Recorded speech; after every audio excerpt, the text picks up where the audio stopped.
Hey guys, Brad here from B&J Hunting. I want to do a little bit different video, kind of like a family video like before with my dad. But it's going to be more about the family and things that have gone wrong in family life that really shouldn't, that things that really shouldn't happen that do happen in families and it just leaves you wondering why, right? The main reason is my mom passed away a few years back with cancer. She was full of it. And ever since she passed away, it's like dad doesn't exist to the rest of the kids, It's like he done so wrong raising them and doing what he done to raise them the best way he could. But the thing is that a lot of these, a lot of siblings sometimes can't forget about things that happen when they're growing up or whatever. But I mean, everybody out there that has kids, no, you do the best you can when you're raising kids. And if there are things done from your parents that you remember as an adult, well, if you're an adult and a true thinking adult with a normal thinking mind, you can forgive your parents for that kind of stuff. That's what they had to do to raise you. It's like when I was 11 years old, my dad caught me in the old station wagon we used to have, lighting up cigarettes. Well, Dad gave me shit, and today I wish I had really listened to that because now I'm smoking and I can't quit.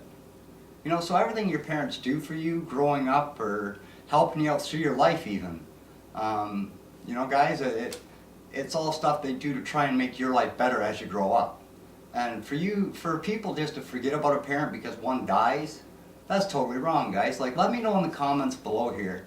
Like, this is nowhere near over, but let me know in the comments below if you think it's alright for, if one parent dies, for kids just to forget about the other parent, not visit them, not call them, not do anything like that, right?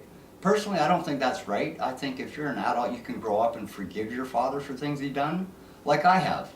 I totally forgive my dad for any mistakes he made growing up. I mean, I'm not perfect myself. Nobody's perfect in this world. But it doesn't mean that you hate your parents for the rest of their life after one of your parents die and you don't visit them. That doesn't make him feel any better. And then when you have a son in your life, I had a brother too.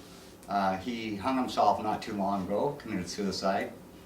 But he never spoke to my mom for 45 or more years, Never even called her because he was mad at her for something that she had told him not to do, right? So he stopped talking to her completely, but then when he hangs himself, now all of a sudden he's buried at the foot of my mom's grave. Now I don't agree with that. He didn't talk to her for years, so you guys let me know about that also, please, in the comments. How you feel. Like if your brother didn't talk to your mom for 40 or 50 years down the road, never say hi, no birthday, no nothing, no Christmas, would you want him living at the foot of your mom's grave during her eternal rest? Because I don't think that's right, and I don't want my mom living like that. So guys, eventually I'll have a spirit box that I want to try and contact my mom in the other life and see if she's happy that my brother's there. And if she's not, I want to do the best I can legally to have him move to a different spot. But anyway, this is all about like how siblings treat their dads.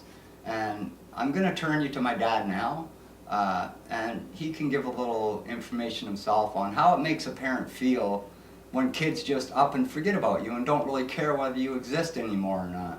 And that is totally wrong, guys. I love all you fams out there. I love the way that you guys are liking my channels and liking the stuff I'm doing. I know that a couple of my videos are really dark. I'm working on that today actually, guys. I might have a flashlight for another night video. I will try it once, but if it doesn't work out, guys, I promise the next night video I do, you will see it nice and clear. I'm gonna get a camera light. But yeah, here's my dad about a little bit more about why family shouldn't do what family does sometimes.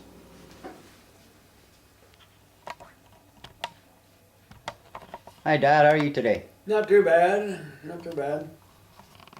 Sticking in there anyway. That's good.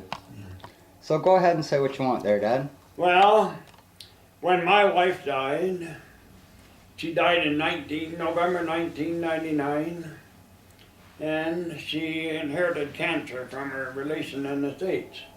And she was too full of cancer for him to do anything for her.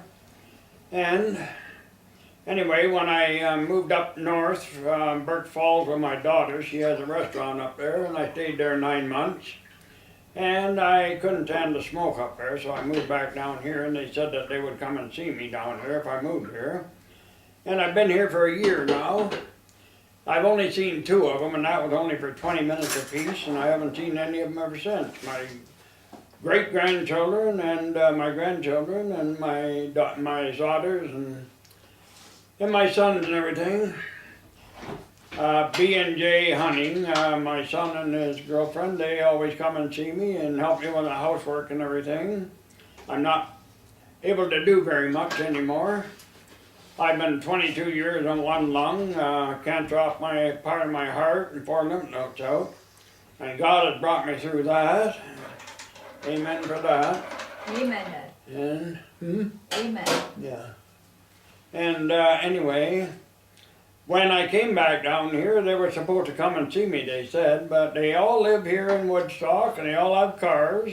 They're not very far from where I live. I live on Kent Street. And they're pretty close and they don't come and see me at all. And makes me feel bad. I don't feel loved anymore since my wife left, and I live here alone. I would have expected them to come and see me, and you know, it would be nice to see him rather than sit here alone and watch TV all the time. I went over to see one of my grandchildren, Jason, with my son and his girlfriend. And he's buying a house and he was putting a big swimming pool up, and we were sat there watching for a while, and then we came home. But he said he'd try and get over if he could, but he worked weekends and everything too, so it's kind of hard, I guess. But I don't really feel like love with the rest of my kids here. When they said they were going to come and see me and they don't, and I sit here alone all the time. Brad and B&J Hunting are the only 2 that come and see me. And they help me out with my housework and cooking one thing and another. They're really good with me. And anyway, I really don't know what else to say. I miss them a lot, and they don't come and see me, so I don't know what I'm supposed to do about it. Well, I guess that's all I can say about that, folks. I don't feel too bad. Trying to keep so I can breathe good and everything on the 1 lung for 22 years. So anyway, I thank you for your watching the movies and everything for B&J Hunting, and I hope you continue it. I love you all too, the same as my son, and I hope you keep watching his movies. Thank you very much for listening. There we go, guys. I guess that was all right. I don't know. So anyway, guys, this is kind of just a tribute to kind of show my other brother, like my sisters that are still alive today, and my brother-in-law and all the grandchildren, that, you know, you might be adults now and have your own life, but that doesn't mean that the people that you went to and hung around with your whole life, you just forget about them. I mean, everybody goes through things in their life. Everybody knows that. Nobody is perfect in this world. Everybody makes mistakes. So, you know, people, we live in a town called Woodstock, the friendly city of Woodstock. Well, when you walk down the streets of Woodstock sometimes, there's so many sad and angry people out there. When all you have to do, people, is wake up in the morning and say, hey, the sun's shining, it's a beautiful day out there. You know what? I'm going to have a great day. And everybody can do that, people. You know, it's all in your own mind whether you want to be in a good mood or a bad mood. And the way I choose to be every day of my life is I like to wake up in a good mood and have the best day that I can ever have, every day. You know, guys, so from B&J Hunting, peace!